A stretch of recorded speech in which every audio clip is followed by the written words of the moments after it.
Tahukah kamu apa itu PSBB?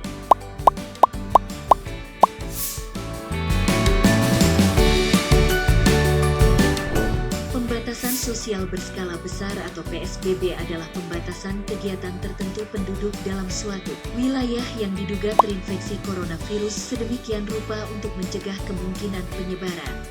Untuk dapat ditetapkan PSBB, suatu wilayah provinsi, kabupaten, kota harus memenuhi kriteria sebagai berikut.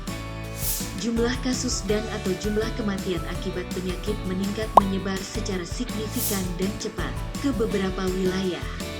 Terdapat kaitan epidemiologis dengan kejadian serupa di wilayah atau negara lain. Pembatasan. Pelaksanaan pembatasan sosial skala besar meliputi peliburan sekolah dan tempat kerja, pembatasan kegiatan keagamaan, pembatasan kegiatan di tempat atau fasilitas umum, pembatasan kegiatan sosial dan budaya, pembatasan moda transportasi, pembatasan kegiatan lainnya khusus terkait aspek pertahanan dan keamanan.